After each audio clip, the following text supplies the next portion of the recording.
Bismillahirrahmanirrahim. Assalamualaikum warahmatullahi wabarakatuh. Salam sejahtera untuk kalian semua. Kembali lagi bersama gue Sumar Adi Wijaya atau biasa dipanggil Umang dalam segmen Kisah Mistis Pendaki. Dan pada video kali ini gue berada di kediaman Kang Arya Sena. Nama Kang Arya Sena ini mungkin untuk teman-teman semua sudah familiar di kalangan penggiat alam bebas khususnya dalam dunia pendakian. Nah, Kang Arya Sena juga seorang penulis buku 1001 Kisah Pendakian. Nah, untuk teman-teman yang mau memesan, silakan saja hubungi nomor yang di bawah ini atau di link deskripsi. Dan pada video kali ini, Kang Arya Sena akan membawakan sebuah cerita. Cerita ini yang dialami oleh Kang Arya Sena sendiri di pendakian Gunung Sumbing tahun 1997. Betul. Oke. Gimana kisahnya? Nantikan setelah yang satu ini.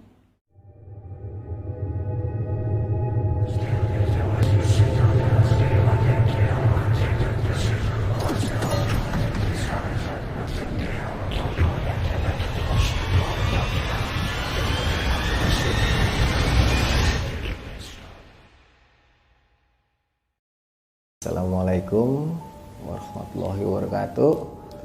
Selamat malam, salam sejahtera kepada rekan-rekan di channel Sumar Adi Wijaya. Alhamdulillah, pada kesempatan kali ini saya diberikan kesempatan untuk bercerita di channel ini, di mana saya akan menceritakan pengalaman saya di dalam pendakian Gunung Sumbing pada tahun 1997. Kisah ini pernah saya tuliskan ya, pernah gue tuliskan, nah saya lembut banget. Pernah gue tuliskan di dalam fanpage gue dengan judul Kembang Cinta di Antara Hujan. Pendakian ini terjadi seperti biasa ya, seperti pada umumnya pendakian gue di era 90-an. Selalu diawali dengan celetak-celetuk ataupun ceng-cengan di antara kita. Intinya adalah tidak pernah kita rencanakan, tetapi kita selalu siap. Kapanpun kita akan melakukan pendakian, kita pasti selalu siap karena alat kita cukup memadai, fisik kita bagus, dan teknik kita alhamdulillah itu ada ya. Kita sudah membekali diri kita dengan berbagai teknik untuk mendukung pergerakan kita di lapangan.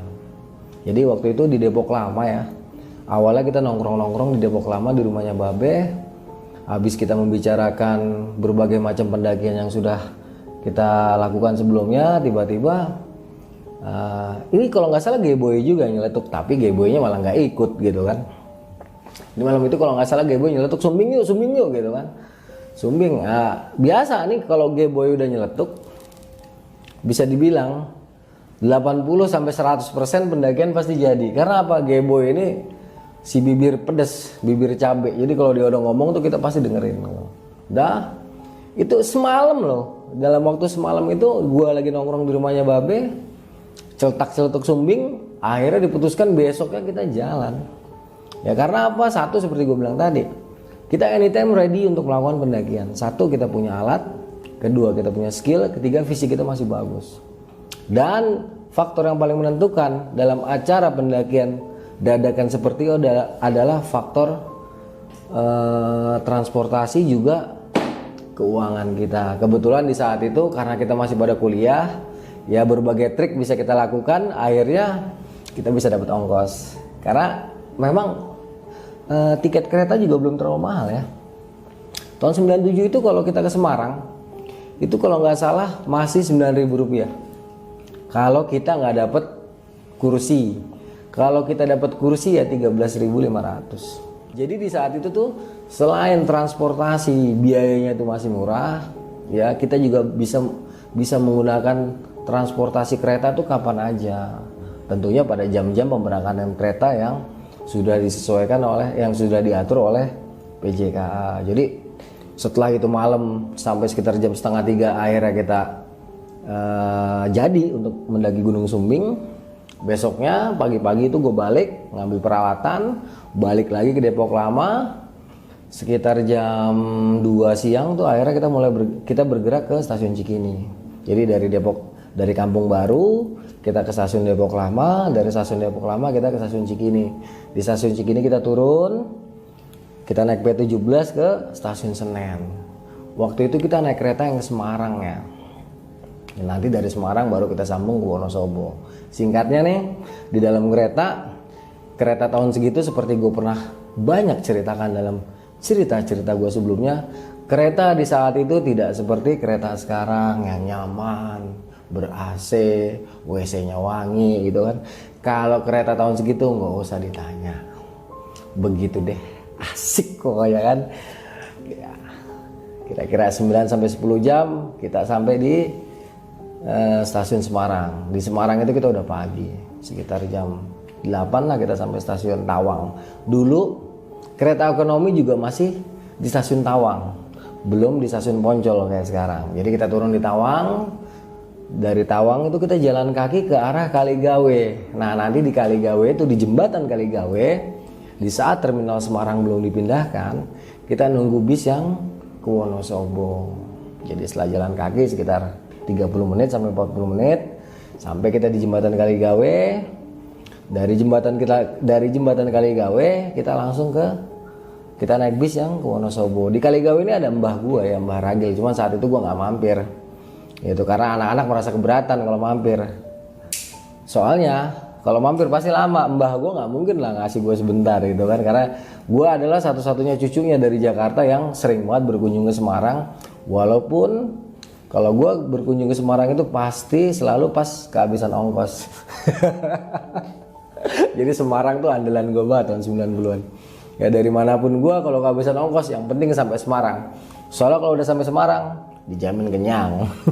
Dijamin duit banyak gitu. Ya karena teman-teman gue keberatan ya kita mampir di rumah eyang gue yang di Semarang, Eyang Ragil.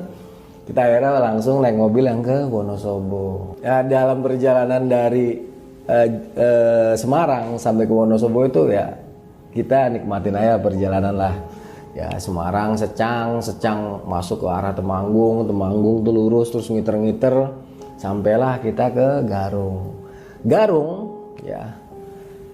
Pada tahun 1997 tepat di saat kita turun di desa Garung itu jalanannya masih batu, masih makadam bro. Belum seperti sekarang yang sudah diaspal ya. Di depan itu pas kita mau masuk ke Garung itu pun belum ada warung kiri kanannya, masih kosong melompong, masih sawah ya, masih ladang-ladang penduduk. Itu kita harus jalan kaki sekitar 1 kilo.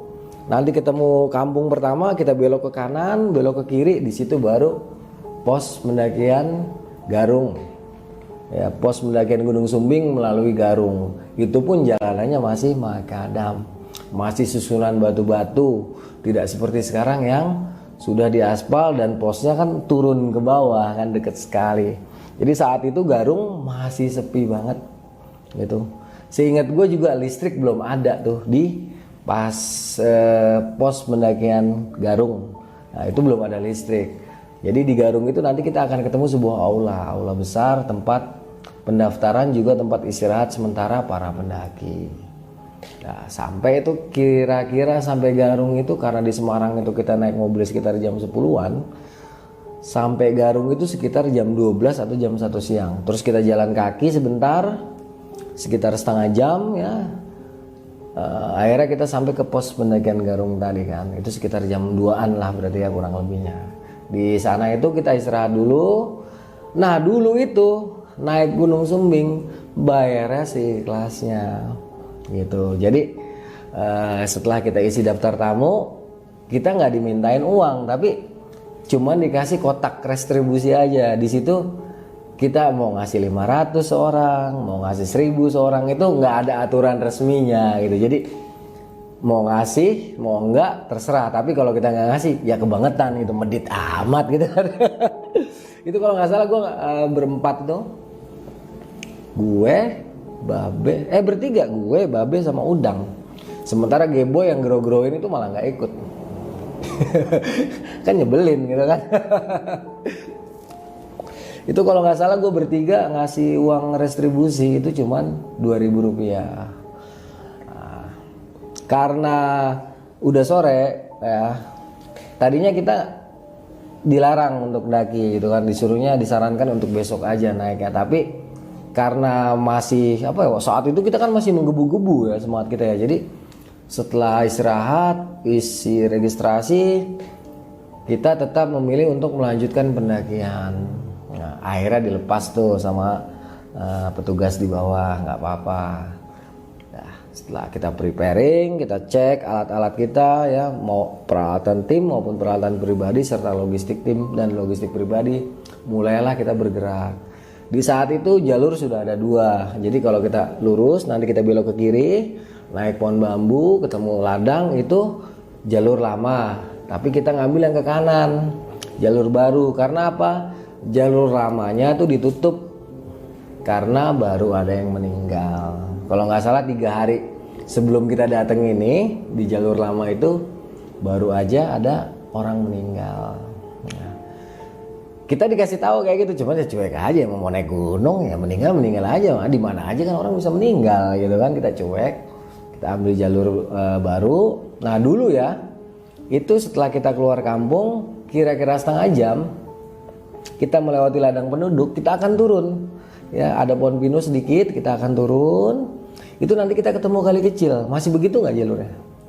Masih begitu ya. Kita ketemu kali kecil. Sebelah kiri itu ada tebingan, punggungan, isinya pohon pinus. Masih pohon pinus kayak gitu nggak? Masih. Nah, nanti kita naik sedikit ke atas kan. Nah, karena itu udah 5:30, kita memutuskan untuk istirahat dulu.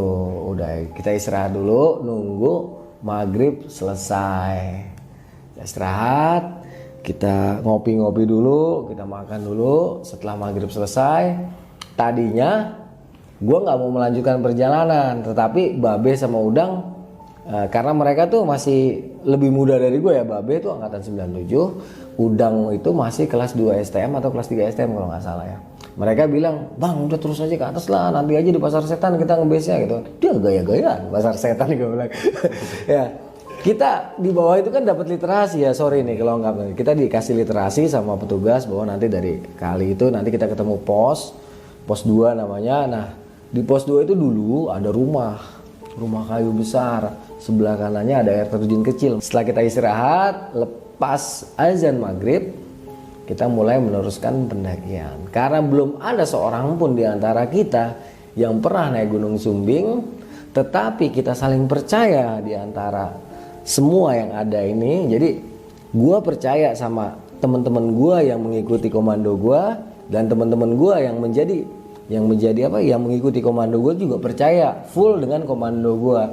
Karena kita saling percaya di dalam pendakian ini, walaupun sejatinya kita belum pernah melakukan pendakian ke Gunung Sumbing, tetapi karena rasa percaya kita antar kita, seperti yang pernah gue ceritakan di dalam salah satu channel YouTube sebelumnya ya, percaya diri, percaya teman, percaya Tuhan. Karena kita selalu megang 3 hal seperti itu, kita pede aja kalau naik gunung itu. Ini bisa dirubah posisi, mau percaya Tuhan dulu, mau percaya teman dulu, bebas. Pokoknya 3 hal ini yang biasanya tuh gue pegang erat di dalam setiap pendakian gue. Kita percaya diri kita percaya teman kita, dan kita percaya terhadap kekuasaan Tuhan kita.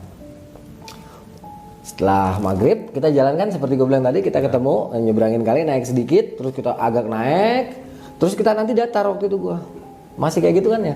Jadi nanti kita agak datar, itu sekitar 40 sampai 50 menit kita agak datar dulu ya, walaupun gelap tapi kelihatan. Ya mungkin sekarang udah jadi ladang penduduk ya. Kalau dulu itu masih alang-alang kiri kanan, masih rerumputan tinggi gitu kan. Itu sekitar 45 sampai 50 menit kita melewati area rerumputan. Akhirnya kita sampai ke pos 2 yang seperti tadi gue bilang, ada rumah besar di situ, rumah kayu dekat pohon besar. Nah sebelah kanannya itu ada air terjun kecil, ada kali kecil. Di situ kita istirahat lagi. Di saat kita istirahat ini ya, duduk-duduk, tiba-tiba nih ya Udang bilang, bang, tadi di pos bilang yang naik malam ini ada pendaki lain nggak?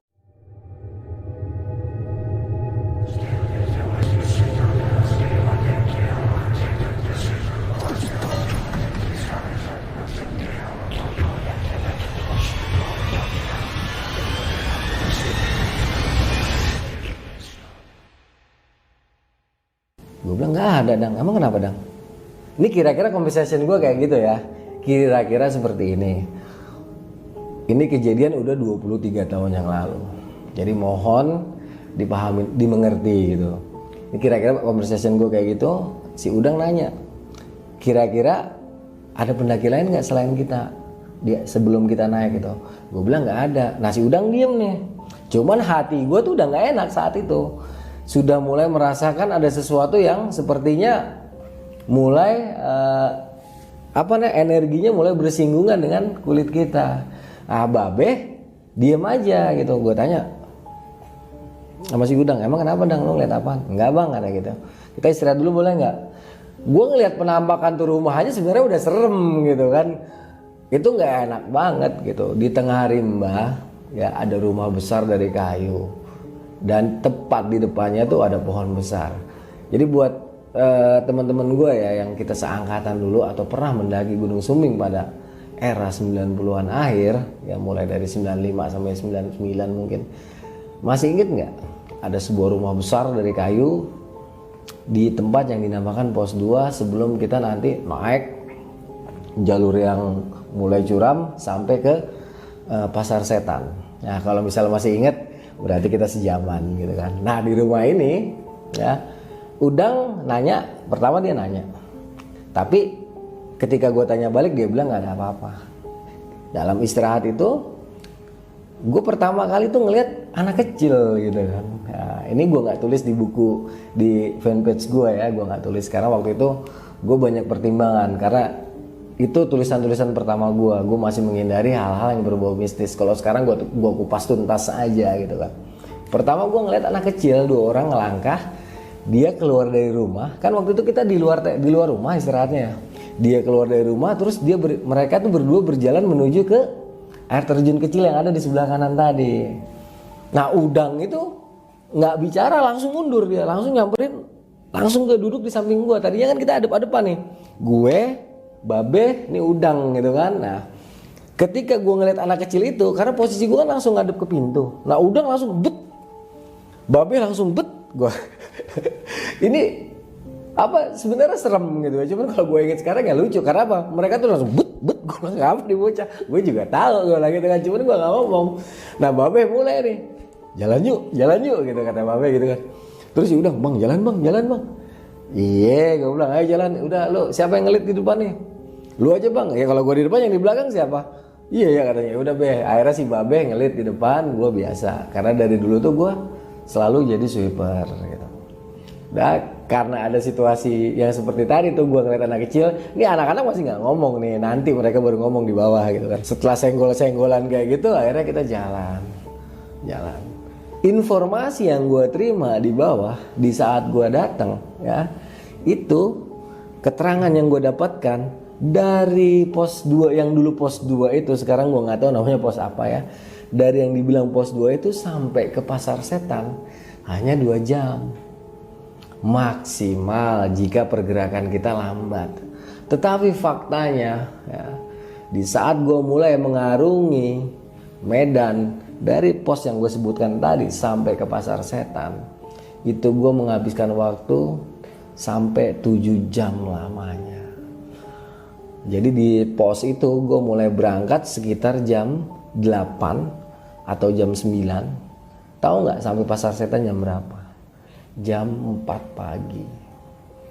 Jadi 2 jam dari mananya gitu kan, 2 jam dari Hong Kong gitu kan. Tetapi memang fakta sesungguhnya adalah betul-betul 2 jam. Nah kita kembali nih sekarang ya, kenapa bisa sampai jam 9 malam kita mulai bergerak, masuk ke Pasar Setan itu sekitar jam 4 pagi. Bukan karena kita sering istirahat, bukan. Waktu itu 97, umur gue masih 20 tahun. Umur Babe masih 18 tahun dan umurnya Udang mungkin masih sekitar 16 atau 17 tahun. Jangan ditanya fisik kita. Fisik kita tuh masih luar biasa. Ya. Jadi begitu kita lepas dari pos 2, yang anak kecil tadi gue lihat mereka mengarah ke, aduh merinding gue, yang mengarah ke air terjun, tiba-tiba dia ada di depannya si Babe. Babe awalnya nggak ngeh gitu kan. Tapi gua enggak, cuman gue cuek aja. Kalau gua ngomong ntar kan takut gitu. Kira-kira setengah jam kemudian Babe baru enggah kalau di depannya ada 2 orang anak kecil yang berjalan di depan dia. Nah Babe langsung berhenti kan, berhenti, dia mundur nyamperin gua. Langsung dia nggak pakai tedeng aling-aling lagi sekarang. Bang, ada anak kecil 2 di depan gitu kan. Gua bilang ya udah biarin aja, Bang, kenapa? Anjir Bang, gue ngeri banget. Ya udah lu rolling dah berdua, gue bilang gitu kan. Kalau lu udah takut banget, Udang di depan. Si Udang nggak mau, gue bilang Udang nggak bisa kayak gitu, gue bilang. Jadi gini ya, ini boleh dilakukan, boleh tidak. Tetapi kalau memang lu itu adalah tim, kita harus ingat ya, di dalam pendakian itu kita adalah tim. Yang namanya tim itu berarti kita saling melindungi satu sama lain. Kita saling memberikan kenyamanan satu sama lain. Kita saling bekerja sama satu sama lain. Di saat itu anak-anak langsung gue berikan pengertian soal tim. Ya singkat waktu itu penjelasan gue, nggak bisa kayak gitu. Kita ini tim. Kalau emang Babe nggak kuat, lu ke depan, tuker aja rolling. Atau gue yang di depan, lu maunya kayak gimana? Janganlah Bang, kalau kita yang di belakang gitu, mendingan di depan, lu kan bisa ngeliatin. Jadi keuntungan orang-orang yang belum berpengalaman di depan kita adalah kita bisa dengan mudah mengawasi pergerakan mereka. Nah, tapi kalau orang yang sudah berpengalaman itu ada di depan, kan kita tidak bisa melihat pergerakan mereka. Makanya sebaiknya dianjurkan orang yang jauh lebih berpengalaman, apalagi bergerak dalam tim kecil, dia ada di posisi paling belakang. Untuk apa sih?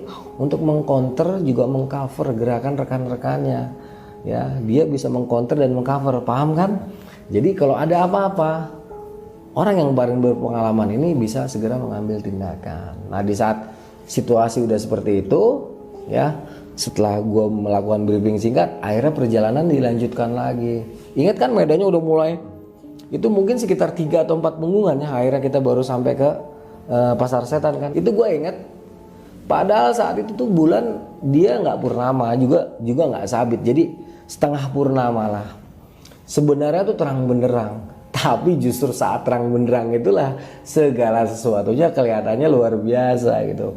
Jadi jalan ini ya, ketika kita mulai jalan itu, yang gue inget ini ya, setelah penampakan anak kecil tadi, kita rasanya tuh nggak nyampe-nyampe ke titik yang namanya Pasar Setan.